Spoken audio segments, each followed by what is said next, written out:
ఏ ఆలయానికంటే ఆ ఆలయానికి ఉదయం వెళ్ళవచ్చా? ఆలయాలలో ప్రత్యేకతలు ఉన్నాయా? అమ్మవారిని సాయంత్రం వేళలో, గణపతిని ఉదయం వేళ దర్శించుకోవాలి.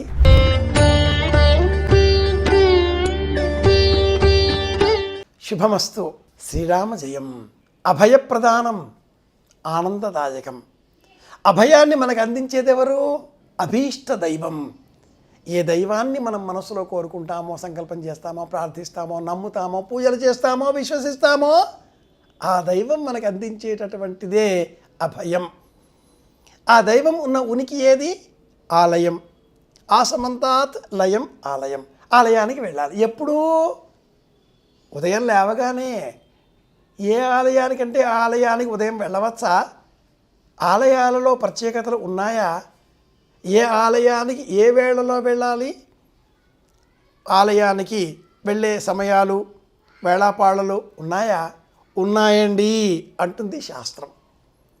శివాలయానికి సూర్యాస్తమయం తర్వాత వెళ్ళాలి. హనుమదాలయానికి సూర్యోదయం కంటే పూర్వమే వెళ్ళాలి. రామాలయానికి మధ్యాహ్నం వెళ్ళాలి. వెంకటేశ్వరాలయానికి సాయంత్రం వేళలో వెళ్ళాలి. దుర్గా శక్తి ఆలయానికి సాయంత్రం 4 గంటల వేళ నుంచి 6 గంటల వేళ ఈ మధ్య సమయంలో వెళ్ళాలి. కుమారస్వామి వారి ఆలయానికో సూర్యోదయం పాటే వెళ్ళాలి. గణపతి దేవాలయానికి రాత్రి 8 గంటల తర్వాత వెళ్ళాలి. ఏమిటి ఈ వేళలకు ఉండేటటువంటి సంబంధం? శివాలయానికి ఎంత రాత్రి వెళితే అంత శ్రేష్టం. సూర్యాస్తమయం అయిన తర్వాత శివుడు అభిషేక ప్రియుడు, అభీష్టదాత, బోళాశంకరుడు. అర్ధరాత్రి వరకు అభయాన్ని ప్రసాదించే పరమదైవం. మహాశివరాత్రి, మాస శివరాత్రి, నిత్య శివరాత్రి, పక్ష శివరాత్రి, యోగ శివరాత్రి అన్న పేరిట 5 విధాలుగా ఉండే ఆ శివధ్యానం చేసే సమయంలో సూర్యాస్తమయం తర్వాత సమయమే ప్రత్యేకం కనుక అప్పుడే వెళ్ళాలి. అలాగే ఆంజనేయ స్వామి వారు ఉదయమే. ప్రసన్న దైవం, పరమాత్మ స్వరూపం, అభయప్రదాత. ఆంజనేయ స్వామి వారిని దర్శించేటటువంటి వేళలలో మట్టుకు కొన్ని మినహాయింపులు ఉన్నాయి. సూర్యాస్తమయ వేళలో కూడా వెళ్ళవచ్చును అని కూడా శాస్త్రం చెబుతుంది.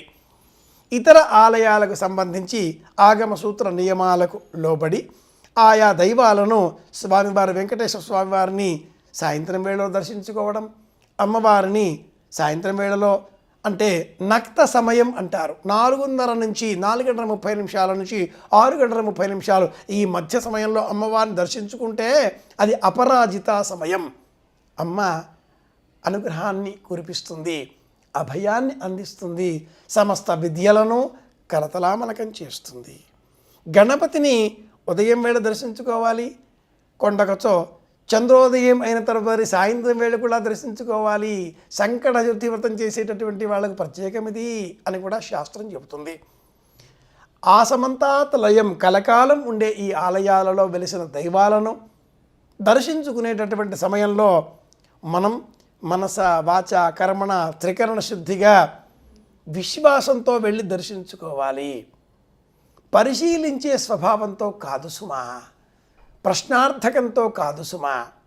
కనుక ప్రసన్న హృదయంతో పరమాత్ముడి అనుగ్రహాన్ని పొందగోరే వారంతా ప్రసిద్ధమైనటువంటి వేళలలో చెప్పబడిన విధానాలలోనే పరమాత్ముడికి ఉండేటటువంటి ప్రత్యక్ష రూపాలలో ఆయా దైవ రూపాలను విహితమైన ఈ కాలాలలో మాత్రమే దర్శించుకోవాలి. తెలుసుకుందాం, కాకునూరి మాట విందాం, మళ్ళీ కలుసుకుందాం. శుభమస్తు. సనాతన ధర్మం ప్రపంచానికి ఒక వరం లాంటిది. సనాతన ధర్మం యొక్క గొప్పతనాన్ని మేము untold stories from Hinduism, Vedic facts, ధర్మ సందేహాల ద్వారా మనలో చాలా మందికి తెలియని విషయాలు చెప్తూ జాగృతి పరిచే ప్రయత్నం చేస్తున్నాం. సనాతన గొప్పతనాన్ని చాటేందుకు వీడియోస్ను లైక్ చేయండి, అలాగే షేర్ చేయండి.